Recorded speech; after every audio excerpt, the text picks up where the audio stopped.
They called it the cathedral, not because anyone prayed there, but because people worshipped what happened between the ropes. The floor smelled like liniment and old ambition. Heavy bags thudded in perfect rhythm, and beneath the fluorescent lights, egos learned humility the hard way. Apex Muay Thai Academy sat on the edge of downtown Los Angeles, a place where sponsors shopped for the next champion and pretenders learned how long a minute could feel when a shin found a rib. The day I walked in, nobody looked twice. That's the first gift of being underestimated: invisibility. I signed the waiver, handed over my ID, and waited while the desk guy scanned my name like it was a quiz he hadn't studied for. Zaire Brooks, he read. "Where you from?" "Chicago," I said. He nodded like that, explained everything and nothing. "Open sparring at 6. Don't be late." The room was already full. Grunts, pads cracking, a metronome of pain keeping time. Coaches shouted MIT numbers like commandments. The fighters moved with that West Coast ease-loose shoulders, heavy hips, expensive shin guards. There was a pecking order here. An ecosystem you learned with your eyes before your mouth. The walls told a story, posters of champions, none of them black. Photos of sponsors smiling next to golden boys, who looked like billboards. And then there was him, Ryder Cole. Blonde, carved, and Camaretti, the Academy's prized middleweight. He was the kind of fighter who smiled at the lens and sharpened his elbows on people like they were furniture. The room leaned toward him without meaning to. The way crowds lean toward the stage when the singer steps up to the mic. He saw me. Didn't stare. Just measured. The corners of his mouth twitched like he'd heard a joke only he found funny. Coach Ortega clapped once. The room froze. "New guy," he said, eyes finding me. "You fight." I shrugged. "I learn fast." The room laughed. Not cruelly. Just the way rooms laugh when they think they know the ending. Sparring began like weather rolling in. Pairs formed. The canvas turned into a living map of collisions. I shadowboxed in the corner, counting beats, mapping routes, exits, angles, habits. The longer I watched, the more the place unraveled. Ryder liked to press, front foot heavy, chin tucked, right elbow cocked when he smelled weakness. Southpaw switch on feints. He hunted approval the way some men hunt air. Brooks Ortega said, "Get your gear. You're up." There's a hum in your blood when you step into a ring in a new room. Not fear, not yet. More like a question you finally get to answer. I touched the ropes, breathed in the old sweat, and let the sound drop away. My partner was a big kid named Mason. Tall, tattooed forearms, nervous jaw. He told me touch, and I nodded. First exchange jab to body, step out, check the low kick, return the teep. Clean, respectful, like handshakes in a language only we speak. Sparring is truth, not murder. Then the room shifted. You can feel it like a draft. People stopped mid-round, heads tilted. Someone said, "Ryder wants a round." The sound got thinner. Mason glanced at me like he'd been drafted into something religious. We touched gloves, nodded, and he slid out. Ryder climbed in, eyes bright with that kind of attention a kid gets when his father finally looks up. "Light," Ortega said, with a warning only I heard. "Light," Ryder repeated, smiling. "Nothing crazy." We touched gloves. He slapped mine a little too hard. The bell rang. Here's what racism looks like when it's well-dressed. It never says its name out loud. It lives between smirks and assumptions, in who gets cautioned and who gets believed. It's the side comment you're meant to swallow. The extra round you're expected to endure. The way the coach watches you longer than he watches everyone else, just in case. Ryder came out easy. He tested my guard with a lazy jab, then floated a calf kick like a question mark. I checked it, exhaled, gave him nothing. He wanted me to answer in anger. I answered in silence. He feinted high, chop flow harder now. The shin snapped my lead leg like a ruler on a desk. I smiled with my mouth closed and moved the line an inch. I'd been kicked by worse than entitlement. A minute in, he touched my glove like we were friends and then slid a sneaky teep into my hip to test balance. I let it land, used the push to step around, and saw it. That fast flare of irritation when a script slips. Nice, he said. But the word was made of glass. Thanks, I said. But mine was made of shoulder roll and history. He turned it up the way men turn up car stereos when they see a red light. Not because they need to, but because someone's watching. The gym leaned in. Sponsors hovered near the glass. I heard someone whisper, "Room's got a new show." Rider's rhythm change. Jab jab, right hand that just grazed, step through to a left knee. I caught the clinch instinctively. His fingers found the back of my head like ownership. Elbows dipped toward my brow with the kind of accident people frame as hustle. Light. Ortega said again, louder. Ryder's breath smelled like mint and ambition. Relax, Chicago, he whispered against my earguard. We play nice here. I lifted my eyes and measured the distance to the edges of the room. Some men wear their privilege like a mouthguard. They think it protects them from every mistake. I softened my frame, let him think he was winning the collar tie, and slid my right forearm across his biceps like a hinge. Then I stepped. Just one quiet step that broke his posture and brought his ribs into the weather. I didn't fire, not yet. The first lesson Bangkok ever taught me was this. The most powerful strike is the one you don't throw. Control is the sharpest weapon. That's how you walk out of rooms like this with your dignity intact. And your future unbought. Ryder felt the balance shift and tried to snatch it back. A little head snap illegal in light but common in rooms where rules bend around favorites. The room pretended not to notice. That's another thing about racism. It loves neutral bystanders, he tugged. I yielded an inch, then I folded the inch into a frame and returned him to his heels like a receipt. His eyes flashed. The smile thinned. Open up, he whispered. After you, I said. 10 seconds later, he tried to knee me in the face. Not hard, not obvious. The kind fighters call a miss. The way men call insults jokes when they land wrong. He aimed high, expecting fear to do the rest. Time does strange things when truth is about to arrive. The bellows of the bags faded. The sound of leather slowed down like rain seen from a car. My body didn't move backward, like prey. It moved forward, like memory. Shoulder bump, angle change. Left hand hooks the inside of his knee. Right forearm shields, the knee stops short, his quad slams my frame, force redirects into him. It's not magic, it's physics with a moral. The noise that followed wasn't the crack he wanted. It was the sound men make when a mirror shows them something unflattering. Ryder stumbled a step, shook his leg, and covered the confusion with a laugh. All good, he said, eyes hard. All good, I repeated. Voice flat enough to iron shirts. The bell rang. Gloves dropped. The room exhaled that awkward chuckle people use when they can't decide who they're supposed to be clapping for. Ryder touched my glove again. Too hard again? Not bad, he said, like a boss tipping a waiter for forgetting to bow. I climbed out and felt the floor watch me. The desk guy raised his eyebrows. Ortega didn't smile. He didn't need to. He just gave me a look that said, I saw everything and nothing at the same time. In the locker area, the first words found me. They always do. You move good. For a new guy, someone said. For Chicago, another added.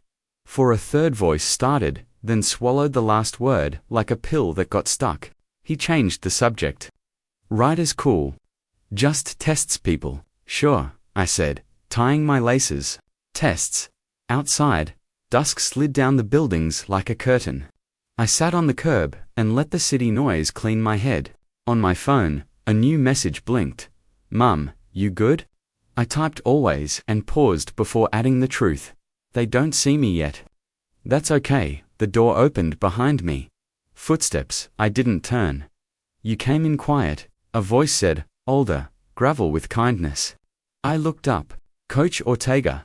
He stood like men who had once been the problem and then chose to become the solution. I like to listen, I said. He nodded at the street. Lots of people here. Not many listen. Silence stretched between us like a rope we were both holding. He broke it. Sponsors are here tomorrow. Photo day. Keep it easy. The warning lived in the space after easy. He wasn't protecting Ryder. Not exactly. He was protecting the illusion that made the gym money. That's the thing about systems. Even good men get drafted as guards. Understood, I said. He studied me like a man reading weather. You've trained somewhere serious. I thought of Bangkok mornings, steam rising off the river, rope skipping on cracked concrete, a coach who taught me that anger is expensive and rarely worth the price. A few places, he turned to go, then added, without looking at me, keep your hands clean in here. Make your statements where they can't be edited. He meant fight night. He meant the scoreboard. He meant the way truth sounds different when it's sung into microphones. After he left, I stared at my reflection in the window. The glass threw back a man who looked like he'd been mistaken before, and learned how to turn it into fuel. You know when you're about to be asked to prove you deserve to be in a room that was never built with you in mind. You feel it in your gums. As I stood, Ryder stepped outside, alone. Phone in hand like a prop. He held my gaze the way rich kids hold car keys, casual, but loud. Welcome to Apex, he said. Keep your rounds light. Wouldn't want anyone getting hurt. Wouldn't, I agreed, letting the word hang between us until it showed him its teeth. He smiled, pocketed his phone, and walked off toward a black SUV waiting at the curb. The door opened from the inside, somebody already clapping for him. I started walking the other way, toward a bus stop, and a different kind of applause, the kind you give yourself when nobody's left in the room. In my pocket, the gym card rubbed against my knuckles like a dare. Here's the truth, the knee wasn't the mistake. The mistake was thinking I'd retreat. The mistake was learning to love a world that always tilted toward him, and then forgetting it could tilt back. Tomorrow. They'd take pictures.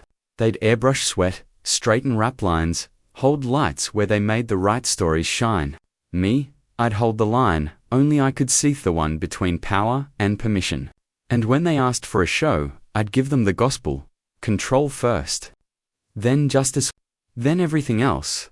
I crossed under the streetlight and felt the city open its ribs. Somewhere behind me, the gym kept thudding, a heart that didn't know it was about to meet a new rhythm. Sometimes, the quietest man in the room is exactly the one you should fear. Not because he's angry, because he knows when not to be. Photo day felt like a parade in a city that hadn't decided who deserved a float.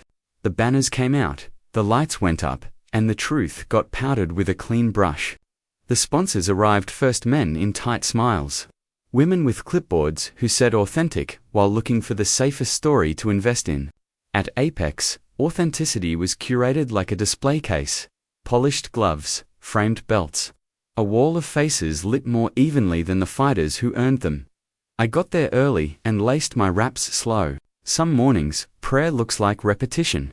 Over-under, snug but not strangled, palms flexed to check the bite. The gym smelled like lemon cleaner, pretending last night never happened. Coach Ortega nodded when I walked in. The kind of nod to men trade when they remember both the rulebook and the room that ignores it. Keep it easy, he said. Same words, different weight. Always, I answered. Same word, different promise. By 9. The camera crew had turned the ring into a stage. Big softboxes glowed like false moons. A woman in a black blazer called names with the crispness of a judge. Ryder arrived last, tucked into a circle of handlers who laughed too early at his jokes. His smile turned on when the lens found him. A light you could set your watch by. They lined us up for the family shot fighters shoulder to shoulder. The illusion of equal light. I slotted in near the edge. The place you stand when you're new, or when rooms like this prefer you as punctuation. The photographer squinted through the viewfinder, rearranged people like furniture. You two switch, he said, moving a shorter fighter between Ryder and the center. Then he looked at me. You, yeah, step left. We're balancing heights. He meant symmetry. The wall behind us told a different story about balance. They started pulling people for solos. Ryder first. The flash popped like applause. He did the poses, sponsors, like hands up, elbows sharp, chin down, the eye bleed for you face. I watched the way the brand manager's gaze softened when he shadowboxed, how the intern scribbled authentic again. The camera loved him because the room did. Or maybe it was the other way around. I waited. Nobody said my name. That's fine. There are two kinds of fire, the one that wants attention, and the one that wants air. Finally, an assistant glanced at the roster, then at me. Zaire, right. New guy. Yeah, cool, let's do your headshot on. No gloves. No action, just a headshot. The frame they give you when they're not sure your story sells. I stepped in front of the backdrop. The photographer tilted his head like he was sighting down a rifle. Give me confident, but not aggressive. He smiled, like he'd told a joke. I gave him neutral. Draw soft eyes, steady, the look you wear when you've been misnamed and learned not to answer. The flash popped. He checked the screen. Let's do one with a smile. I did half a smile. He nodded, relieved. On his monitor, I watched my face get adjusted contrast up, shadows lifted, edges softened just enough to make the sponsors less nervous. Great, he said. Already looking past me. On the way out of the ring, a man with a wristful of bracelets stopped me. Zaire, right? I'm Cole from RZD Sports. He gestured vaguely toward the banner with his company logo under Ryder's name. You're from Chicago. That's right, cool, cool. Love the grit from that market. He didn't ask what neighborhood. He didn't ask who taught me to move like water. He grinned, checked his watch. We're thinking of doing a rising prospect segment. Might get your face in there if we can find an angle. He meant a hook the audience could digest without chewing too long. He meant a story that felt brave but not threatening. Appreciate it, I said. He clapped my shoulder a beat too hard. Keep your rounds clean with Ryder. We're building towards something special for him this quarter. There it was. Sometimes racism is a brick. Here, it was vapor, a draft that moved flags without showing its hands. Not hatred, hierarchy. Sponsors circled Ryder the way bees find the one flower that's been fed sugar water. He gave them the tall laugh lines, humble brag scars, a curated story about coming up tough that made struggle sound marketable but never messy. He promised them violence without danger, culture without politics, and justice that arrived only when cameras asked nicely. Coach called for light partner. Work to give the film crew background texture. Ryder picked his guys Quickler Mason, and another favorite. I drifted to a bag, set a quiet rhythm. Tap tap, whip, step, exhale. I work in threes because threes make sense. Entry, answer, exit. A man from the camera crew panned across the gym. He paused on Ryder's ring, lingered, then moved on like obligation. Brooks Ortega called, glove up. Work with Mateo light. Mateo was sharp, spring-loaded, respectful. His eyes asked the questions, his mouth didn't. We traded easy jab, feints, teep checks, low kick taps. The camera drifted toward us and drifted away. It's hard to film something you're not told matters. Ryder watched. I could feel it like a change in air pressure. During a break, he leaned on the ropes and said to nobody, some people think defense is a personality trait. His boys laughed. The sound hit soft, then hardened as it bounced around the room. Some people think privilege is cardio. I said, mostly to myself. Mateo heard. He tried not to smile. Lunch was protein shakes that tasted like marketing, and small talk that tasted like fear. I found a corner and texted my mother. Camera day. They put me near the edge. She replied with a photo of my nephew in Spider-Man pajamas. Edges are where webbing sticks best, baby. I laughed out loud. Sometimes, wisdom comes wearing tiny socks. After lunch, Ortega posted the board for the showcase rounds 3 3-minute rounds tomorrow night. Closed gym except for sponsors and press.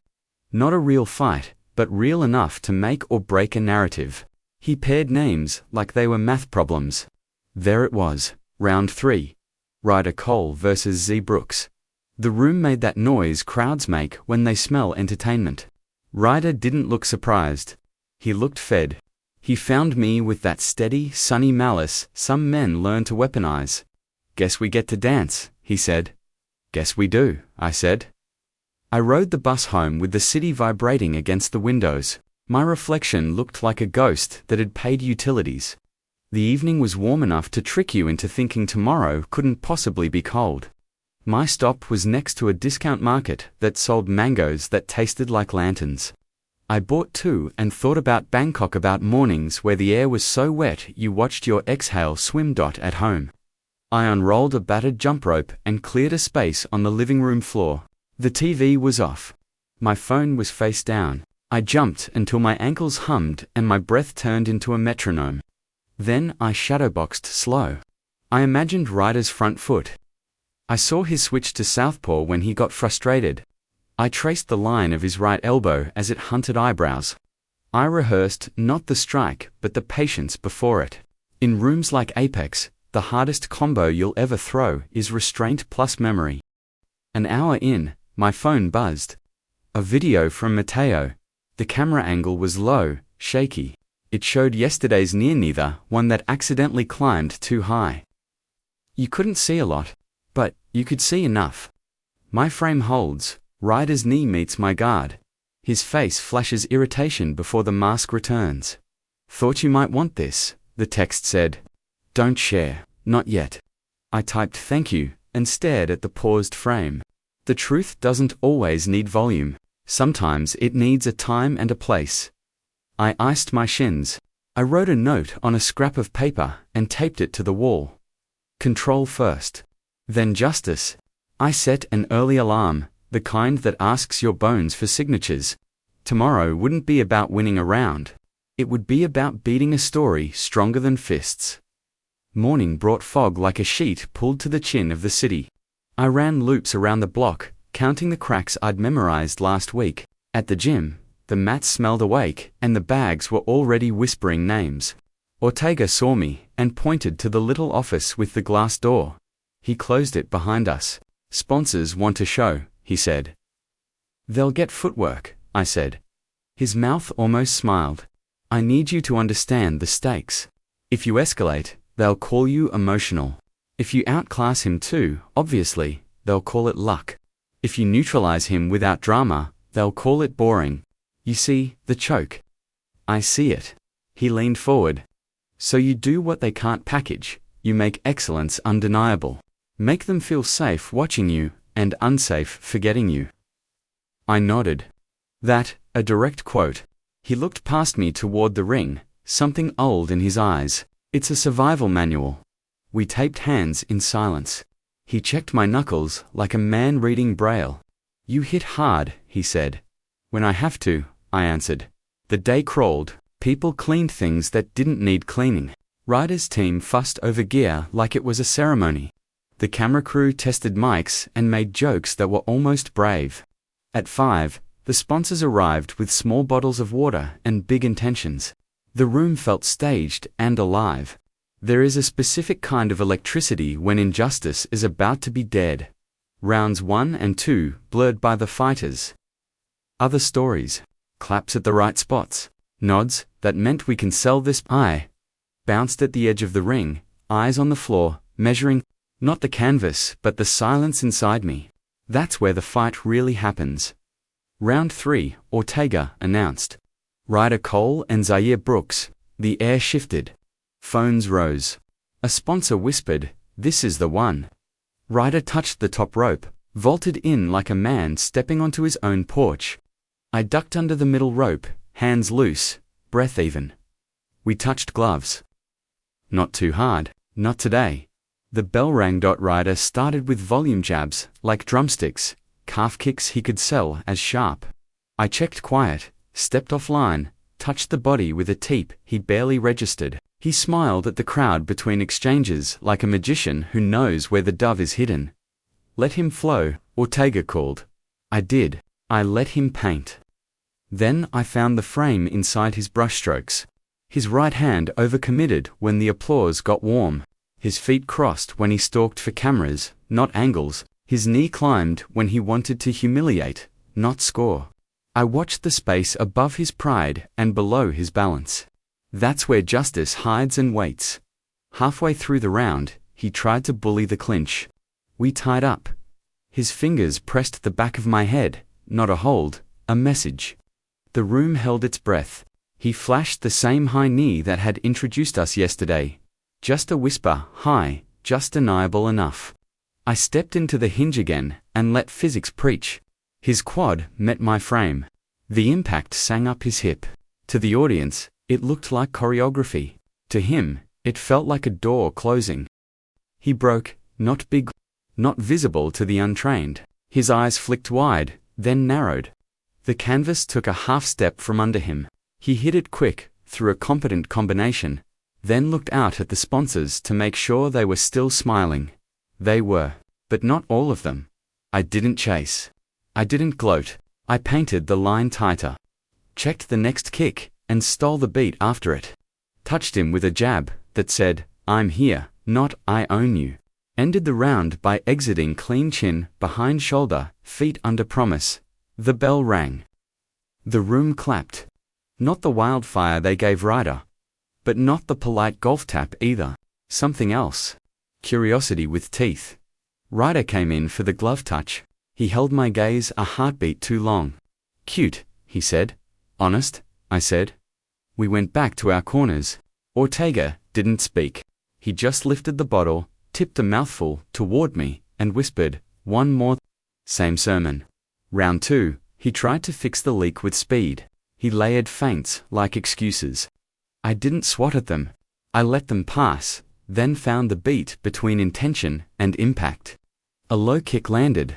I gave him back a teep to the beltline that made him reset his feet like a stutter. A murmur rippled through the room, the sound of a narrative failing to load. With 30 seconds left, he went for the headline, a slick step-up knee he'd landed 100 times on men who wanted his autograph. The gym leaned forward. So did I. Forearm shield, step in frame, little twist. His thigh ricocheted off my guard and sent the pain back home. He landed, blinked. And I saw the thin hairline crack where certainty lives. The bell saved the moment from becoming a message. We touched gloves again. This time he squeezed Dot back in the corner. Ortega wiped sweat that hadn't earned its way to my eyes. Don't chase a signature. Write a sentence they can't erase. Copy, I said, and meant it. Round 3 felt like rain before it decides to thunder. Ryder bit down and fought well, good hands, proud core, the skill that got him here before the story did. I respected it by refusing to let the room turn him into a villain or me into a spectacle. We worked. We made the art honest. Last 10 seconds, he threw a clean right and finally clipped me. Not big enough. The crowd surged, grateful for a box to place this in. I nodded, smiled with my eyes, and answered with the simplest truth I own. A jab that split his guard. Then vanished like a lesson. The bell rang. We breathed. The room clapped like it woke up somewhere between 2 versions of itself. After, the sponsors descended, compliments like coupons. Ryder's handlers formed a shell. One of the brand managers found me. "Nice composure," she said. "Very grounded, thank you. Do you have a story?" she asked, eyes skimming my face for something digestible. "I have a record," I said. "And a mother who texts wisdom." She laughed, surprised. "Send me that line." I gave her a different one. "Control first. Then justice." She didn't write it down. But I watched it land. Ortega shook my hand in a way that meant something older than the gym. He leaned in. "You did it? Did what?" "Made them feel safe watching you and unsafe forgetting you." Across the room, Ryder stared at the floor while his team talked over his shoulders. His jaw flexed in a rhythm that didn't match the music. He looked up and found me. For the first time, he didn't smile. Pictures lie. They can rearrange where you stand and soften what makes you sharp. But footwork doesn't. Tonight, the camera had to follow my feet whether it liked me or not. And tomorrow, when they edited the angles to sell a story, there would still be frames they couldn't cut around. Balance, patience, truth returning to sender. I walked home in a city that was quieter than it looked. My phone buzzed. A text from Mateo. Round 3. Angle from the far corner, got the knee again. Clean. I typed, "Keep it. We'll know when," and stopped. The word, when tasted like a key. On my wall, the note waited. Control first. Then justice. I added a second line, then witnesses. By Monday morning, the internet already had an opinion. A 37-second clip of the showcase round had gone viral on the gym's social media. It showed Ryder landing a clean right hand and me taking a step back, then the cut. No jab, no counter, no balance, just the frame they wanted. The caption read, "Apex star Ryder cold dominates in front of sponsors, unstoppable energy." The comment section was predictable flames, emojis, and 100 versions of that new guy didn't stand a chance. Not one mention of patience. Not one mention of control. At the gym, screens looped the same highlight reel. The sponsors smiled the way people do when they think they've bet on the right horse. I passed the monitors without looking, but each echo of the crowd on the recording felt like a blade turned backward inside my ribs. Matteo met me by the lockers, eyes low. "They cut everything after the knee, I know. You going to say something?" "Not yet," he nodded. There's a kind of loyalty that speaks fluent silence. Coach Ortega walked in with a clipboard, face carved from stone. "Media day again. Keep your head down." "Mine already is." He hesitated, then leaned closer. "They're protecting the sponsors. Not you, not him." "The brand," I figured. He exhaled through his nose. "You're not wrong. Just remember, being right doesn't pay the rent. Neither does selling lies," I said. He didn't argue. By noon, Ryder's face was on a digital banner near the front desk. "Apex champion, discipline, honor, excellence." The irony was louder than the bag thuds echoing through the gym. Every punch sounded like punctuation on someone else's story. He strutted in around one, flanked by two handlers in company tracksuits. Cameras followed him like satellites.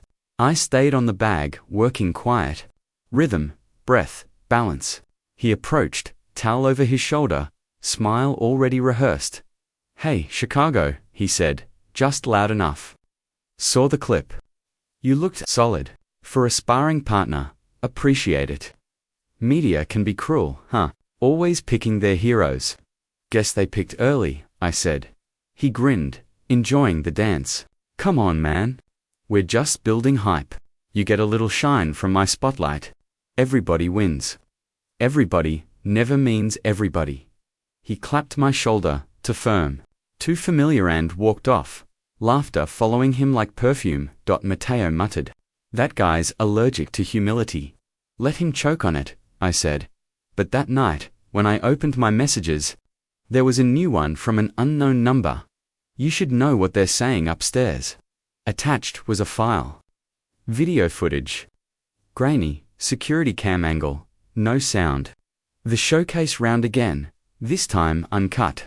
The full sequence that clinched the knee, my frame stopping him cold. Ryder stumbling, blinking, resetting. Below it, a second message. "If you're going to tell the truth, keep receipts." No name.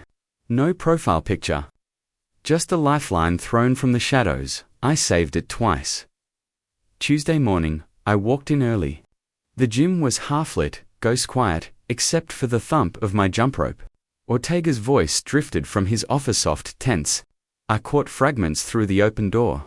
"Not good for optics. Sponsors already booked press time. We can't risk another misunderstanding." A pause. A lower voice answered, "Ryder's agent." Then control the narrative. Schedule a rematch, public event, full coverage. Let him win clean this time. Nobody questions it. And Brooks, keep him calm until after. Say he's part of the promo. Offer him exposure. Exposure's cheap. Footsteps. Door shut. I kept skipping rope, pretending rhythm was deafness. When Ortega emerged, he stopped. Our eyes met. He didn't lie, not exactly, but he didn't have to. "There's going to be a public exhibition next month," he said. "Big crowd, press, charity angle, charity entrance foundation. Feel good piece. And my role. You versus Ryder. Rematch." I nodded. "So they can fix what didn't break." His jaw tightened. "You could use the attention. I'd rather use the truth," he sighed. "Zaire, you're fighting gravity. Even when you win, they'll call it luck. Then I'll make luck look like a plan."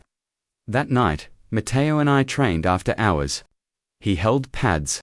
I worked combinations sharp enough to shave paint. You really think they'll play fair? He asked. Fair's not the point. Then what is visible? He frowned.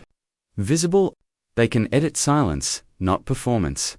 They can crop words, not patterns. If I'm undeniable for 9 minutes in front of every camera in LA, even the lies will sound confused. He grinned, shaking his head. You're crazy. Focused. He tossed the pads aside. Same thing, sometimes. We laughed, the kind that's half defiance, half prayer. A week later, the posters dropped. Apex Redemption Night, Cole vs. Brooks. The rematch. Ryder's photo took up 2/3 of the frame. Arms crossed, headline smile. Mine was smaller, backgrounded, captioned, The Challenger. Online chatter flared again. Ryder's going to kill that guy. Didn't even look competitive last time. A few voices pushed back, not many, but enough to sting the algorithm.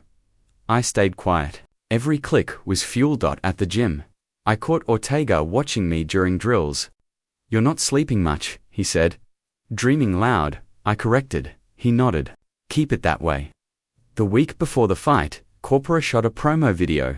They interviewed Ryder first. Clean studio, motivational music, American dream, rhetoric. He talked about discipline, focus, being a role model. The usual sermon from a man who's never been the underdog. When it was my turn, the director said, We'll keep it short. All right, just a few smile when you can. He asked, What drives you, Zaire? I looked into the lens. Silence. He blinked. Sorry. Learning to live in silence until it's time to speak. He hesitated. Okay. Interesting angle. Next question, I interrupted. When people lie about you, you can't yell them quiet. You have to outperform their story. That's my drive. He shifted uncomfortably, checked his notes. We might trim that in post, I figured. When I left the studio, Matteo was waiting. You're giving them heart attacks, bro. Good. Means they're listening. The night before the event, the city felt electric. Billboards flashed Ryder's face above the freeway. My phone buzzed with messages. Friends, old teammates, reporters fishing for quotes. I ignored them all, except one. Grandma, remember what you promised your mother. Don't let them steal your peace. I stared at it a long time before typing back. Peace isn't theirs to steal. Midnight. The gym was empty. I shadowboxed under one dim light, each step echoing across the ring. The ropes creaked like they knew something I didn't. On the wall, my old note waited. Control first. Then justice. Then witnesses. I added one more line. Tomorrow, they'll see what control looks like. The city outside kept breathing, unaware that inside this quiet cathedral, a storm was rehearsing its calm. The win was held at a boutique hotel that tried too hard. Marble floors. Velvet ropes. Perfume fighting with the smell of money. The ballroom had been turned into a stage. Truss lights. Sponsor banners, a dais for press, and a digital backdrop that pulsed Ryder's name like a heartbeat. They'd booked a local MC with a radio voice and a smile that could sell snow in July. I arrived early. Hoodie up, headphones around my neck without music. Ortega handed me the schedule and a look that said stay colder than the room. Ryder was already there, surrounded by handlers and a PR woman who spoke in bullet points. Cameras loved him the way some people love the mirror. Champ. The MC boomed when he saw Ryder. You ready to put on a show? Always, Ryder said, voice dipped in honey that weighed him in first. Shoes off, hands out, pose for the sponsor wall. Flash flash. A dozen phones devoured the moment. He flexed the way winners flex when the outcome feels prewritten. When it was my turn, the room's volume dropped half a notch. Not disrespect calculation. I stepped onto the scale, eyes on the far wall. Numbers don't lie, even when people do. The commission rep nodded, wrote the weight, moved me along like a cargo manifest. We faced off center stage. The photographers chorused. Close up, chin up, hands high. Ryder leaned in just enough to make it look like pressure. I didn't move. There's a kind of stillness you learn when your dignity is the only thing you own outright. My eyes didn't blink. The cameras clicked like hail dot, then came the press. A woman with a lanyard and a steady pen asked Ryder about preparation. Role models, legacy. He recited textbook answers, polished and primed. When she turned to me, her voice altered, curious but cautious, like she was handling something fragile or flammable. Zaire. Some fans online felt the first showcase wasn't competitive. What do you say to them? I say they watched what they were shown, I answered. A murmur rippled, half approval, half warning. She tried again. Do you feel you're being fairly represented in the ring? I said, always. The ring's honest. Outside it, we'll see. Pen scratched. Someone smiled. Someone else frowned. Another reporter, hair gelled, tone playful, asked, what's the game plan? Then survive, and hope for a lucky shot. I thought about the rule my first coach in Bangkok tattooed onto my ribs without ink. Control first. Then justice. I gave the man a gentle smile. Luck is for gamblers. I came here to do math. A beat, laughter, not all nervous. Ryder stepped to the mic like he'd paid rent on it. Zaire's tough, he said. I respect him, but this is my house. I built it. Some houses are built on sand. After the presser, a brand manager with perfect hair intercepted me. Quick on-camera soundbite. He asked, already backing toward a sock. 2 questions, 30 seconds. 30, I agreed. Describe your style in 1 word. Accountability. He blinked. Okay. And what should fans expect tomorrow? Balance. He expected fireworks. He got physics. The camera light switched off with a sigh. Backstage, Matteo passed me a water and a grin. You just made that producer Google antonyms for cliché Ortega. Pulled us both into a corner where the noise thinned. 2 notes, he said. First, don't give them a villain to edit around. Second, someone's leaking against Ryder. I stilled. Who? He shook his head. No names. But an old friend at the commission forwarded me a cut they received anonymously in cropped footage of the showcase. Angle we haven't seen. The knee. Clear as a church bell. He tapped the side of his head. This is moving. Timing matters. So does patience. Whose side is the leak on? Matteo asked. The side that's tired of washing blood off the same hands, Ortega said. By evening, the hotel emptied into a press dinner downtown. I skipped it and found a quiet gym 2 blocks away that rented rounds after hours. The owner, a man in a faded tracksuit with a face like a good rumor, didn't ask for my name. He flipped the lights on and left me with a ring and a clock. I worked alone, footwork grids, defensive frames, exit steps. Shadow knee counters with the frame that had become a prayer. In the mirror, I watched my expression until I recognized the version that wouldn't betray me under bright lights. Calm isn't the absence of fear, it's the choreography of it. Halfway through, my phone buzzed. An unknown number, again, a text only. Check the Federation portal. A link followed, password embedded. Against good sense, I clicked. It opened a private page for licensed events media packets, medicals, officiating assignments, and a video labeled Incident Review, training footage. It was the showcase from a new angle, high and wide. It showed what the public cut didn't: the near knee, the redirect, the stumble, the face. No commentary. No soundtrack. Just geometry. Below it, a note. Truth lands slower, but it lands. I looked around the empty gym like the message might be hiding in a corner. Nobody. Just the sound of the old clock. Forgiving time, I sent the link to 2 people, Ortega and Matteo. Then, I put the phone on airplane mode and trained like owed somebody interest. Fight day morning tasted like pennies. The city did its part: sirens, traffic noise, a neighbor arguing with delivery guys. I made oatmeal, called my mother, told her nothing that would make her worry. She told me everything that would make me remember who I was. When she hung up, I wrote on a new piece of tape: witnesses aren't people. They're moments. Make them. At the venue, the production trucks were already breathing. Cables snaked across the floor like black vines. A crew guy gaffer-taped my mic, while a stage manager explained where to walk, where to stand, when to nod. The lights were bright enough to make your bones look like confessions. In the locker room, Mateo wrapped my hands while Ortega checked every edge with a thumb. He hummed under his breaths something that sounded like old country and old rules. Across the hall, Riders Camp laughed, the loud laugh of men who believe the ending belongs to them. The commission inspector came in. Clipboard ready. Any questions? He asked, glancing at me and then at Ortega. Just one, I said. You watching the clinch tonight? He met my eyes. Something in his softened. We're watching everything. As he left, Ortega said, that was the right question. Not a question, I said. A promise. An hour before call time, the brand's social team pushed a fresh trailer. Slow-mo of Ryder hitting pads. Cutaways of me lacing gloves. Orchestral strings trying to turn commerce into destiny. The comments split down the middle like a river finding its second channel.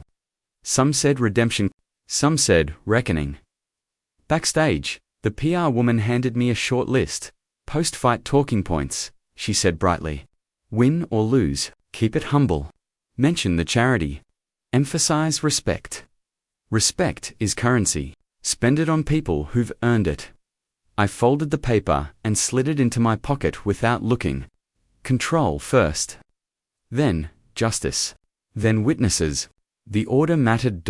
On the walk to staging, a cameraman whispered, good luck, brother. I didn't recognize him. He had tired eyes and a careful smile. A second later, he added, softer, we saw the other angle. The lens blinked. The man behind it didn't. The last person I expected to see before we walked out was the MC off stage, mic lowered. He leaned in like conspirators do. Crowd loves a show, he said. But sometimes the show ends up loving the wrong man. Keep your feet, keep your feet. It landed like a hand on a shoulder in a storm. From the arena, the announcer's baritone rolled toward us. Ladies and gentlemen, welcome to Apex Redemption Night. The crowd responded like a single creature finding breath. The lights powered up. The banner glowed. The aisle cleared. Ryder walked first. Ring card boys in tow. Music big enough to touch the ceiling. He played the part to perfection. The roar agreed. When my music hit just a drum, low and steady, the noise didn't dip. It changed shape. I walked to the ring the way men walk into rooms they've been denied. Spine tall, eyes quiet, steps small enough to maintain balance on a moving floor. I touched the canvas with my right foot first. Old habit, old magic. In the opposite corner, Ryder bounced like a commercial for energy drinks. Ortega rubbed my shoulders and said nothing. That was the sermon. We met center, ring for instructions. The referee spoke rules we could recite in our sleep. Protect yourself at all times. Keep it clean in the clinch. Listen to my commands. He looked at each of us in turn. When his eyes hit mine, the flicker said, I'm here. We touched gloves with care, not softness. Precision. The bell didn't just ring. It asked a question. I answered the only way I know how, with feet that spelled my name and hands that wrote in the margins. Where editors can't reach, and somewhere in the maze of cameras, lenses blinked that had already seen a different version of the truth. All I had to do now was give them the kind of evidence that survives the cut. The bell cracked the air and the arena answered back. Not a cheer, an intake of breath, like 10,000 lungs auditioning for the same role. Witness. The broadcast graphic slid across the lower third of the screen. Apex Redemption Night, Cole vs. Brooks Livened. Suddenly, every movement had a second life in living rooms and sports bars, in phones balanced on steering wheels in parking lots, in the quiet corners where people go to see if the world can still surprise them. Ryder opened like a man who'd rehearsed victory. He stepped to center, placed his front foot like a flag, and tried to plant me where he wanted the story to grow. His jab touched my guard sharp, the way a critic taps glass to find the crack. Calf kick, brisk, marketable. The crowd responded on cue. He'd trained them to. I let him write the first sentence. My feet spelled out the margins. I didn't answer right away. I made him ask better questions. From somewhere near the apron, the primary camera inhaled and exhaled, With us, the lens breathing like a living thing. I caught a flash of the operator, the same careful smile from the hallway. He framed the clinch lines clean and wide, not hungry for chaos, but hungry for proof. Ryder establishing dominance, the commentator said, voice lack. Brooks, composed but reactive. Reactive is what the world calls patience when it wants you to. Rush. Ryder fired a 1-2 and tried to step through. With a knee he could pass off as flow. My left forearm met his quad with the kind of respect that returns mail to sender. The sound didn't pop. It thudded a private syllable, you feel more than hear. His face flickered. The camera stayed wide enough for the home audience to see the whole geometry, not just the noise. We reset. My right hand painted a half jab to the chest, just a tap. Just a tick on the metronome and I slid left, touching calf with a shin that said, I know your roots. He checked late. The commentary stalled a beat, then caught up. Smart look from Brooks. Small scores, subtle control. Ryder turned up the volume to drown subtlety. He feinted, chopped, shouldered into the collar tie like he'd rented the space above my neck and didn't want to lose the deposit. The referee stepped closer, eyes hard. The broadcast cut to a secondary angle, top-down, clinical. Home audiences saw fingers migrate toward the crown. Saw them stop when the ref cleared his throat with purpose. Small moment. New witness. Keep it clean, the ref said. Not softly. Ryder smiled, like men smile at warnings they think are for other people. We broke. I gave him the teep I'd been saving. Beltline, gentle, honest. It didn't hurt him. It relocated him. The crowd made a sound that started as approval and ended as curiosity. I heard Ortega without looking, breathe. Write the round. So I wrote. Longhand. I didn't chase applause. I made absence expensive. I let the clock tutor him in the cost of missing. When I touched him, it was a period, not an exclamation. Jab to blind the eyes. Calf, touch on the exit, a hook that stopped at the edge of truth. My chin stayed behind my shoulder like an oath I'd meant to keep since Bangkok. In production. The director called for angle 3 on clinch moments. The replay screen split the frame, live on the left, slow motion on the right. 2 timelines told one story. People at home saw the difference between intention and accident. Sponsors shifted in their seats and wondered why sitting suddenly counted as cardio. 10 seconds to go. Ryder tried to purchase the crowd with a flurry. He landed a glove on my guard and another that buzzed my ear. I nodded, not submission, acknowledgement. Men confuse the two at their own peril. I let a jab split the air between us and landed it the way a locksmith turns a key he's duplicated 100 times. Not power placement. The bell sounded like a teacher stepping in before a fight outside the cafeteria could get stupid. Back in the corner, Ortega didn't waste nouns. Feet. Line. Don't spend. Make him copy. He dabbed my brow, even though there was nothing to wipe. Across the ring, Ryder's corner worked fast. Towels like flags.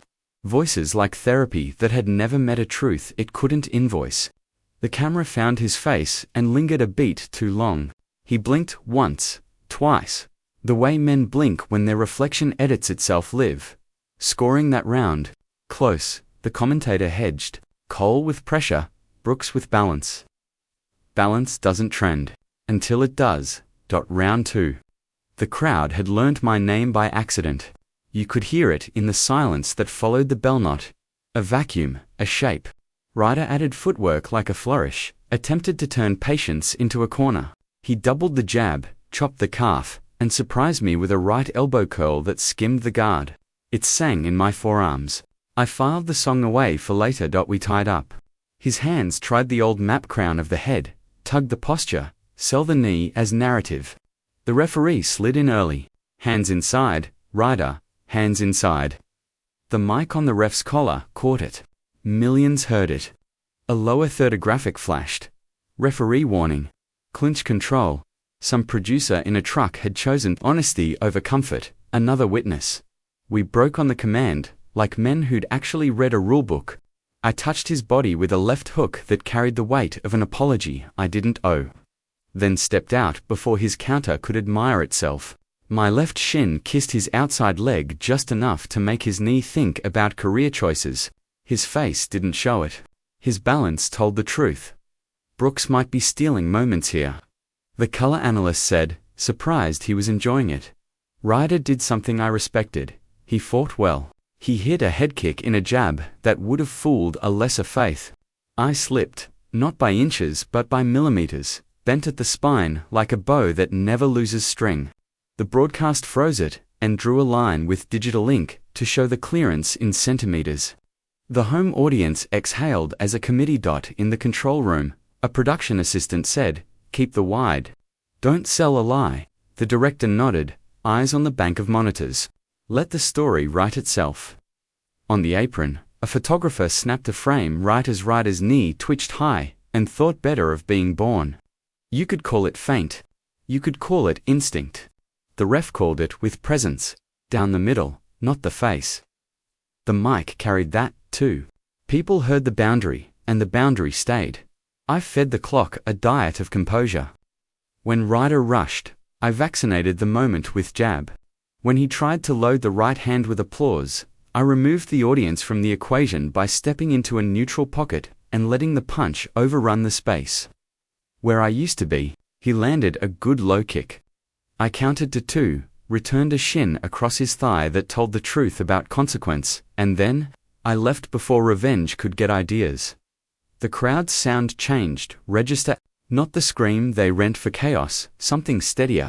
It felt like respect trying on its own shoes. Ryder, to his credit, adjusted. He stopped asking the knee to solve character problems and put his hands back to work. The right hand finally found my cheekbone. Honest and earned. It snapped my head a little, not a lot. At home, men nudged each other. There it is. I smiled with my eyes and exhaled through my nose and tapped his chest with 2 non-committal nuts. Acknowledgement. Still not submission. The commentary said, Brooks, unfazed, and the replay agreed. Not because I asked it to.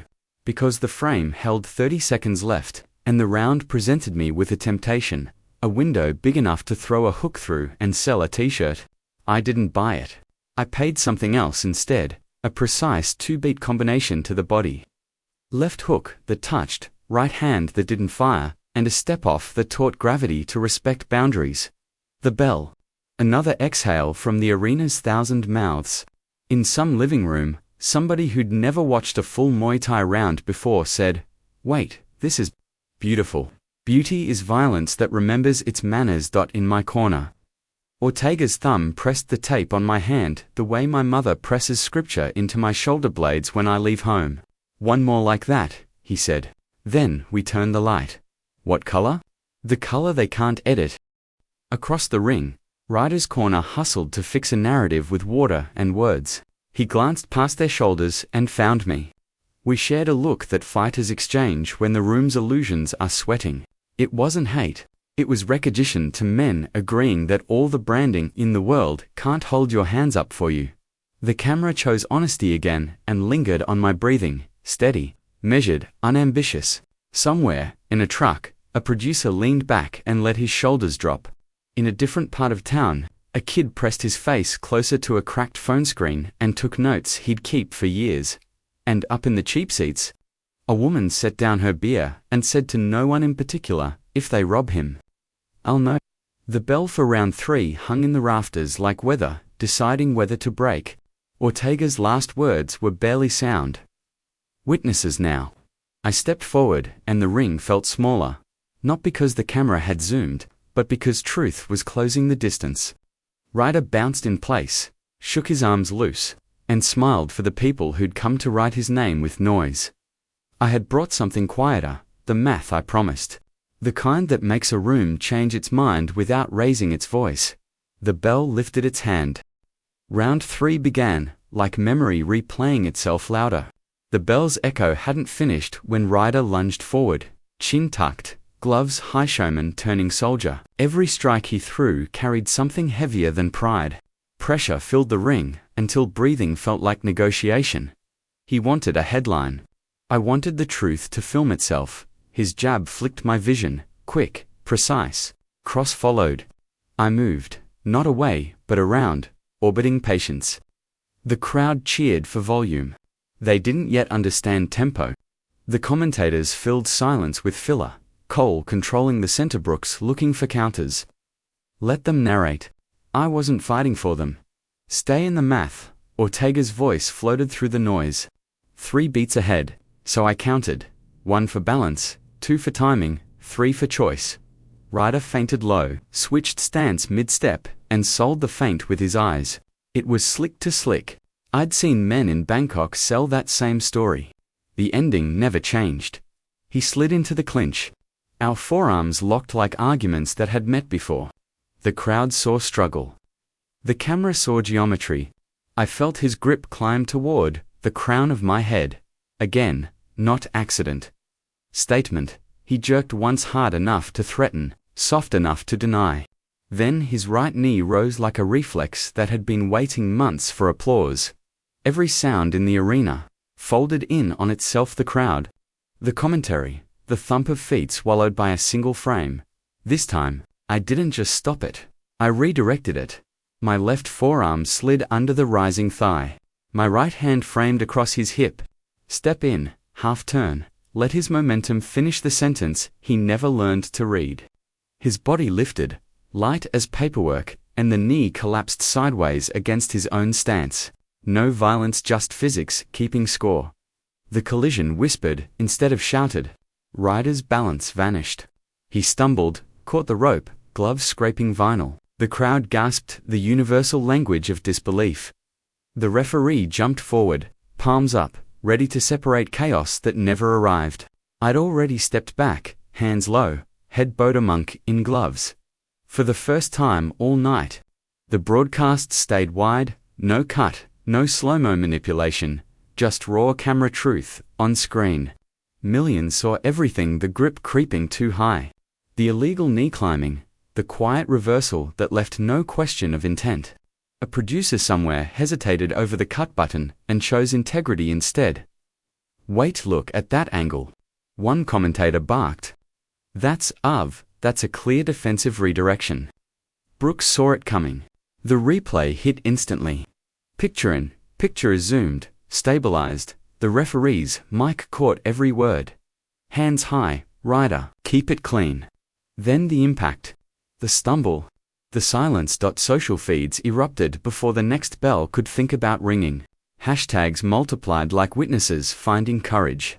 Hashtag control first. Hashtag apex truth. Hashtag that wasn't accident. Somewhere in the upper tiers, someone screamed, we saw it. And the echo multiplied. Ryder straightened, face red where arrogance leaked out. His corner shouted damage control, disguised as coaching.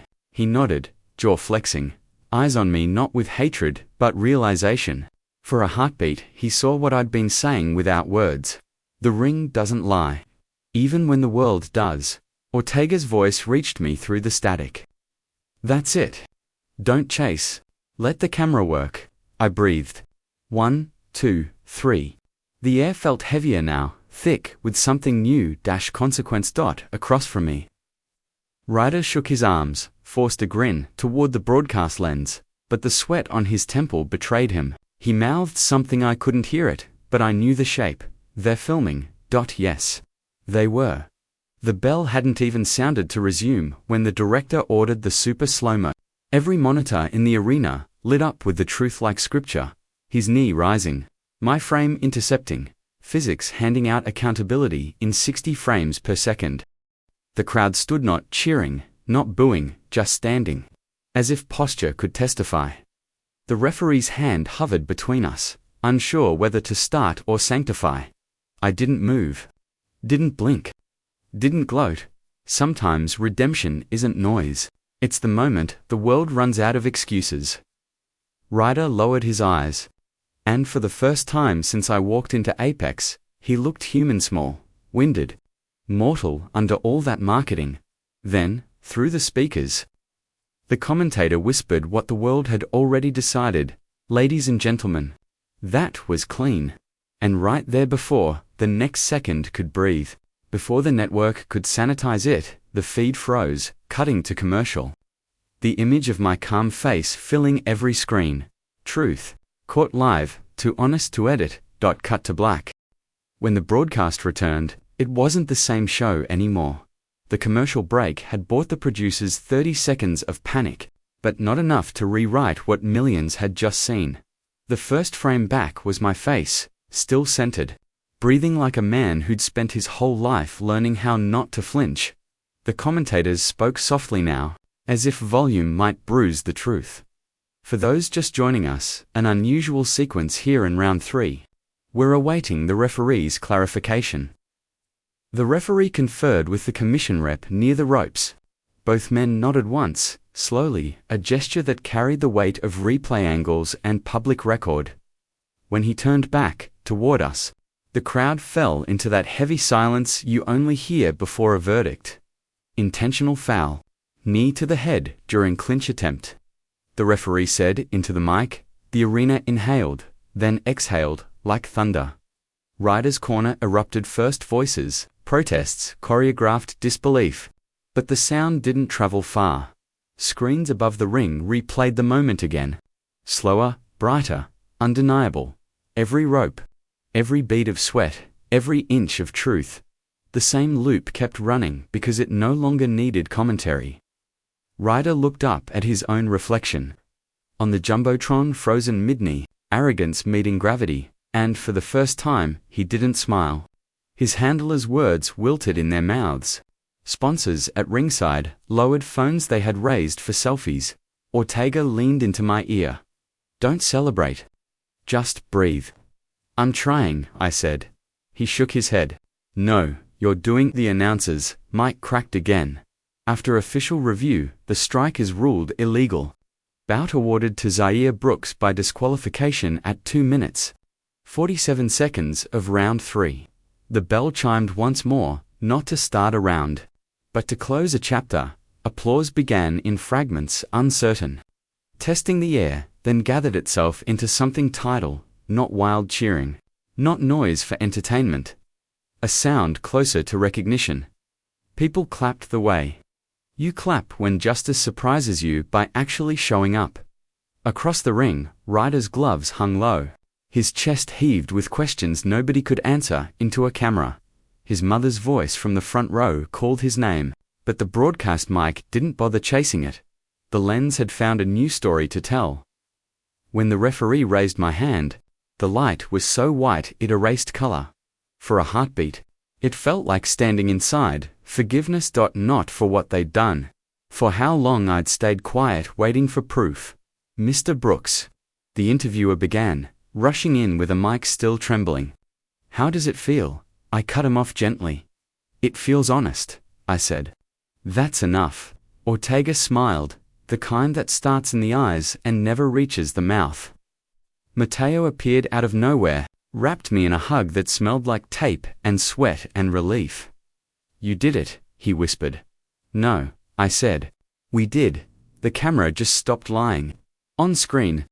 Social media overlays flooded the broadcast. Hashtag Apex Truth, hashtag Control First, hashtag Zaire Brooks for once. The internet was faster than spin. Backstage, reporters jostled for quotes. The PR woman tried to script a neutral statement, but the commission had already released the ruling. Unintentional foul, determined intentional by repetition. Evidence confirmed via live broadcast. Translation: the truth trended too quickly to bury. Ryder's agent was already on the phone, voice sharp. Pacing. Sponsors pulled their badges. An empire built on selective editing had just been fact-checked in 4K. I found a hallway away from the lights. Ortega joined me, leaning against the wall, hands in hoodie pockets. He didn't speak for a while. When he did, it was soft. You kept your promise to Grandma. To yourself, he nodded. Toward the crowd noise filtering through the corridor. Listen. That's the sound of justice landing. It wasn't loud anymore. The applause had faded into a hum, people leaving, phones buzzing, conversations starting. But beneath it all was a different frequency, low and steady. Respect that sound stays. My phone, vibrated. A message from an unknown number again. Truth landed. Proud of you.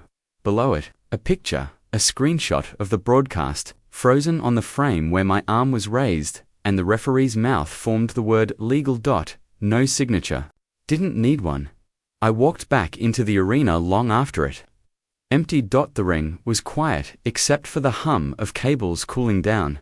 The Jumbotron looped post-fight highlights, silent now, each frame a confession. On one of the screens, a slow-motion replay lingered on my face. Not triumphant. Just present. Mateo's footsteps echoed behind me. "They're saying ESPN wants an interview," he said. "Tell them, I'll call tomorrow. What are you gonna do now?" I smiled. "Go home, stretch, sleep, like I earned it." He laughed. "You always did." I looked up at the empty seats. Rows and rows of witnesses that had finally seen what discipline looks like when it stops asking for permission.